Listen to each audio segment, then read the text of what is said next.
Hey everybody, how you doing? The mythology dude is back for another episode of stories and books on world mythology. Uh, anyway, I haven't made a video in a little while. I've been having some issues coming up with a theme to talk about. Uh, this particular video is actually nothing too specific. It's actually just a mixture of some favorite stories of mine.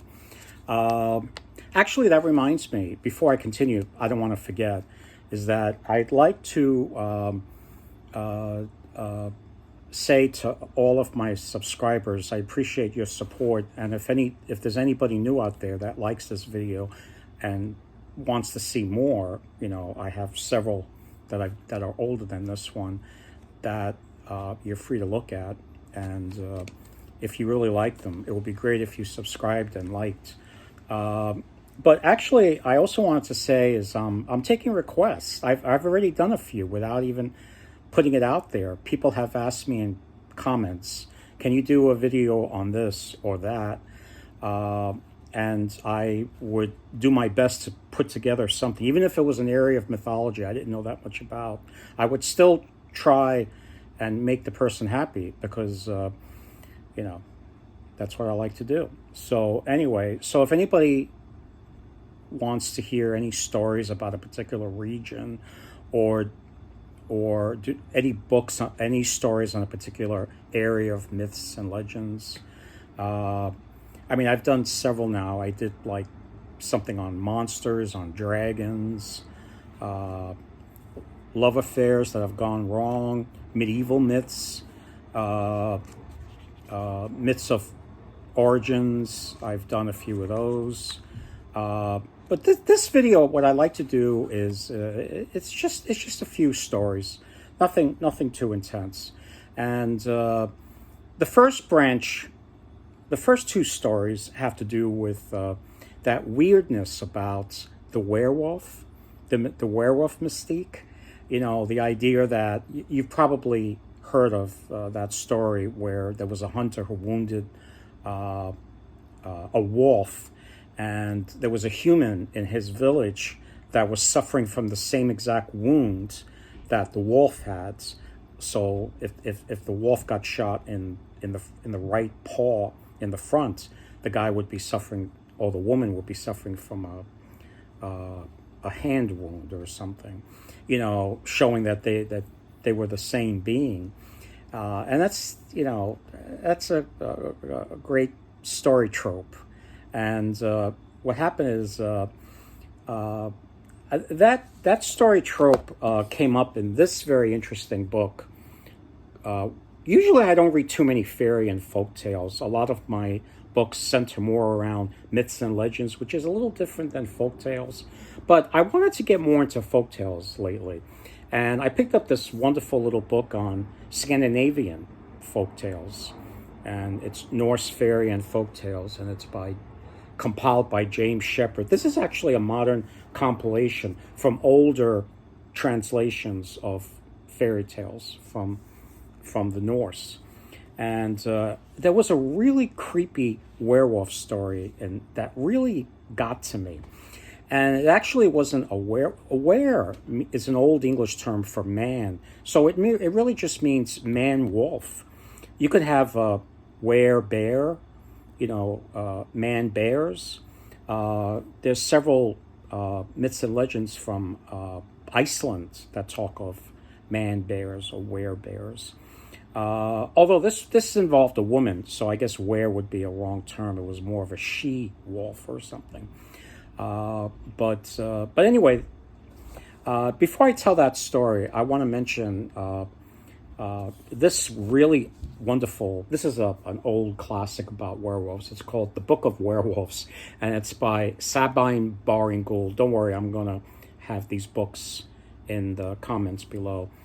And what it is that Sabine Baring-Gould was an interesting character. He wrote about a lot of stuff, and he wrote another really good book called Curious Myths of the Middle Ages. And what happens is that in this book, he talks about one particular story where there was this this priest who was wandering an area in Europe that he didn't know, and he found himself in this dark forest, and he noticed that there was a wolf not that far from him, just sitting there looking at him. And then the wolf starts speaking in a human voice, saying to the priest, "Could you do me a favor? You know, me and my wife have been cursed to be wolves at night, and she's not feeling well. She may be dying, and being that you're a priest, can you give her the last rites? We don't know, I mean, you know, instead of waiting till we become human again, she may be gone by the morning, who knows? So if you wouldn't mind, you know." And sure enough, the priest was nice enough to follow this wolf to this secluded area where this elderly, sick wolf was. And not only that, but when the she-wolf saw the priest, she kind of pulled back her skin, her wolf skin, and underneath the wolf skin was a poor little elderly woman. And the priest gave her last rites. And, you know, and this whole thing about pulling away, you know, the wolf skin is interesting. The idea that you could become a werewolf by wearing a pelt is actually not too surprising. In one of my videos, I talked about a Scandinavian legend that talked about you could transform into a werewolf by wearing the skin of a wolf. And you could do the same thing with bears. I believe the term berserk it comes from bear shirts. You know, so berserk were these incredibly strong, tough warriors, and they got that way by sort of turning into bears by wearing their pelt. And and also the fact that the wolf was able to speak. This is part of the trope of the werewolf, is that you don't become if you're able to turn into a wolf, whether it's wearing a skin or by magical means, whether it's from the devil or an evil magician or something, you don't become a complete animal. You have your human brain. And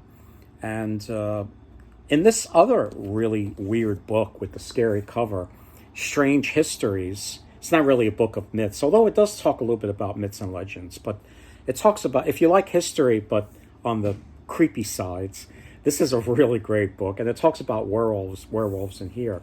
And it talks about the idea, I think it was in this book I read it, where the idea that, you know, it's sometimes an act of demons or the devil that could turn a person into a werewolf, you know, because whereas God could really turn you into a wolf if he wanted to, because he can do anything, you know, he can make supernatural things happen, you know, miracles. But they say that that's the difference between the devil and God. God can do true miracles, whereas the devil, he does preternatural acts. That term preternatural is like beyond the natural, but not really miraculous acts. And being that demons and the devil have to do with manipulation of the air, you know, a werewolf was seen as really a human that's inside this sort of costume. And if the devil does it, it's believed he does it with air. He manipulates the air around the person to make it look like. So to kind of give the illusion that it's a wolf, you know, and, you know, so, right. So that's another trope that you see in werewolf stories. But anyway, let me get to the story that I read in Norse fairy and folk tales. What happens is that there was this father and son who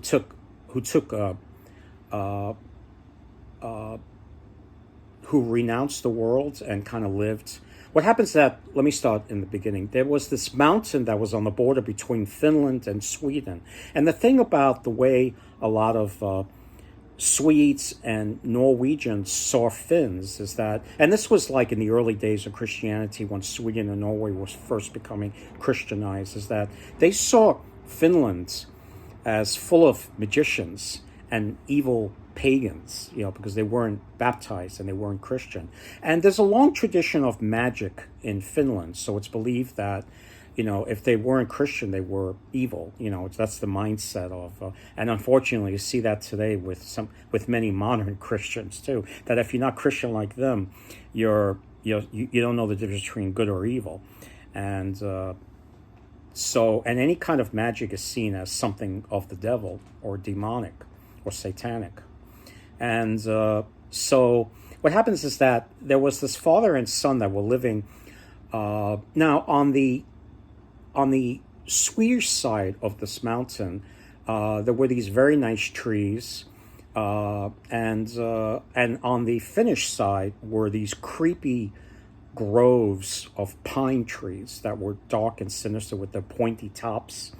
And what happens is that the son went hunting one day, and he was out in the woods one day, and a wolf jumped at him, and he had an axe in his hands, and he very quickly threw the axe at the wolf, and he hurt the paw of the wolf. And then he realized that the wolf may be injured, so rather than let it suffer, kill it. So because he didn't think it was a werewolf or she-wolf or anything. So with his axe, he went looking for the wolf, and he found it, cowering somewhere, and he hit it on the head. And suddenly he had this gush of sadness, like, oh, I'm killing this poor animal. Maybe I can save its life, and maybe even train it. So what he did was that he tried, bandaging up the wounds as best he could. Then he took it home with him to his father. And while he put the wolf in his bed to go and create some medicine. And he heard this woman groaning from his room. And sure enough, he goes into his room and he sees this very beautiful woman with, her blonde hair was, filled with dried blood, and her right hand was really badly hurt because of the axe that he threw at her, and also when he hit her on the head with the axe. His father eventually comes home, who was also another holy man. But the son didn't take any holy vows. It wasn't like he was not allowed to get married or anything. So with the passage of time, they take this woman and they baptize her, and she winds up marrying the son, and so now she's a good Christian woman. And what happens is that one day they went walking in the woods, and they got a little too dangerously close to the Finnish side of the mountain. And the woman was in a funny nature. She felt like having a little fun. And she goes, why don't we go to the place where we first met, where you injured me and then you held me prisoner, but somehow it all ended up happily with me marrying you. It was funny the way she worded that. And he goes, well, all right, it's starting to get dark, so we better hurry up. And so they get close to the place where they first met. And she claimed that when she jumped at him the first time, she wasn't attacking him. She was afraid of him, and she was trying to get out of his way. And he took it as her leaping to attack him. That's how come he threw his axe and hit her on the paw. And so they go there, and suddenly she starts laughing crazily. And he finds the air filled with these strange spirits, owls, demons, witches, and she starts dancing and flying with them through the air, and she starts laughing. And they grab hold of him and they drag him down, and he feels his feet being pulled underneath him into this hole. And he cries out to the Savior, and as soon as they hear the name of the Savior, they all flee in confusion. You ever find yourself surrounded by demonic spirits? Just call out the name of Jesus. They'll run away. They'll leave you alone. And then he ran from there, and he never really saw her again, except for a few times he snuck into that area of the forest just to see if he could see her again, because with the passage of time, he was really heartbroken that he lost this woman. and he would see her every once in a while. But when he saw her, she looked kind of deformed, and she always was heading a train of dark spirits, specters behind her, and he died eventually of a broken heart, and he asked his father to bury him in that same vicinity where he met the werewoman. I mean, not the werewoman, the she-wolf, and apparently she still missed him too, because every once in a while people would hear these this howling that was in between the sound of a wolf and the sound of a crying woman, but never quite human, And the moral of the story is that, when you leave a bad area, what happens that, I forgot to mention that the reason why she was turned into a she-wolf in the first place is because her evil father was a dark magician, and he wanted her to gather herbs that as a human you would have trouble smelling and digging up and finding. So he turned her into a she-wolf so she could better get these herbs and weeds for her father to do his wicked magic. And what happens is that, once you leave an abode of sin and evil and you find the right path, this story, you shouldn't look back even for a minute, because you never know what might swallow you up. Apparently, she fell back into paganism or whatever, and I just thought that was such an interesting, creepy little story. And before I let you guys go, there's another story. What happens is that there's this book by an Italian author. It's a collection of folk tales called Tale of Tales. I'd love to show you, but I don't have a physical copy. I downloaded it on Kindle. And what happens is that you could get cheap or even maybe free copies, because there are much older translations. But recently they came out with a brand new, well-translated copy that has all the stories. Sometimes this book is called the Pentameron, and again, I'll have the book and the author below. And what's so great about that book is that there's some really cool stories. And they even made a movie on 3 of the stories, and it's named after the book Tale of Tales, and that's Salma Hayek on the cover, and John C. Reilly is in it too. He plays a king and she plays his wife, the queen. And and what happens is that it tells their story about a couple that's trying to have a child, and she consults with a sorcerer to have a child. And what's interesting about the stories is that there's only 3 stories, but they're very fleshed out, and they have a modern horror. The stories are kind of an in-between fairy tale and really creepy horror. And it's a great movie, and it tells 3 stories. I'll tell you the one called The Flea. There was this king who had this beautiful young daughter. And one day he came across a flea, and he thought, I can kill this flea so easily by just crushing it between my 2 fingers. But then he suddenly felt sorry for the flea, and he took it back to his house, to his castle. And every day he fed the flea food, and the flea kept growing and growing until he got really big. And when the flea eventually died, he skinned it, and he hung it up in the palace. And he had a wager. He said, anybody that knows what animal this skin came from can marry my daughter. And according to the story, everybody from the world's asshole came trying to figure out this skin. And finally, nobody was able to figure it out because it was too big. How could it be a skin of a flea? Finally, this big, ugly ogre comes. And he comes and he takes a deep smell from the skin, and he says, "Flea." And the king was like, "What? What did you say?" And he goes to the door and he goes, "Guess what, honey? You're going to have to marry an ogre." And she's like, "How can you do this to me?" And he goes, "You don't understand. I don't like it either, but I'm a king. I have to be a man of my words. Otherwise people will lose their trust in me. I don't like it any more than you do." So eventually she goes off and lives with this horrible ogre. And when she gets to his place deep in the woods, she notices that the outside of his house has many bones from the humans that he eats. And she goes eventually into his filthy house. But then she meets these 7 brothers who she asks for help. One day they were walking near this house, and they see this beautiful woman in a window, and they're like, "What are you doing in here?" And she's like, "I'm married to this ogre. Maybe you can help me."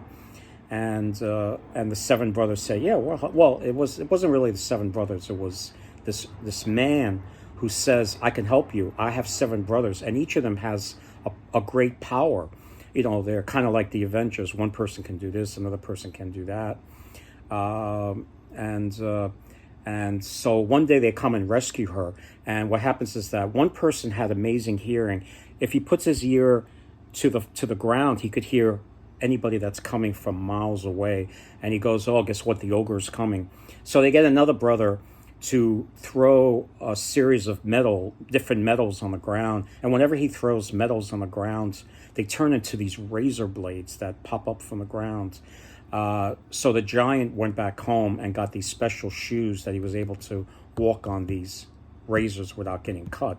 And then there was another and then they got further, and the ogre was following them again. And the brother was like, "Oh, he's following us again. He's getting close." And then they had another brother who, if he ever spit on the ground, it turns into a river. So the ogre was just able to swim across the river, so that didn't help that much. So finally, when the ogre got close again, they resorted to one brother who, if he threw pieces of twigs on the ground, they can grow into a forest. And the ogre went home and got his axe, and he was able to chop down all the trees very quickly. Finally, they had to resort to the last brother, and whenever he threw some rocks on the ground, it turned into this tower. So they secluded themselves in this tower. So they climbed up to the top of the tower. But then the ogre got to the tower, and he started climbing up the tower. So they resorted to another brother that he was able to shoot so well, and he shot the ogre from a window right in the eye. And the ogre died. And so that's the story of the Flea. And I recommend this movie. This movie's really great. If you want to see something that's scary, but is like a fairy tale also, I really recommend it. Well, so that's it for today. Stay well. And if you have any requests for me, I'll be happy to talk about whatever you want, So anyway, until next time.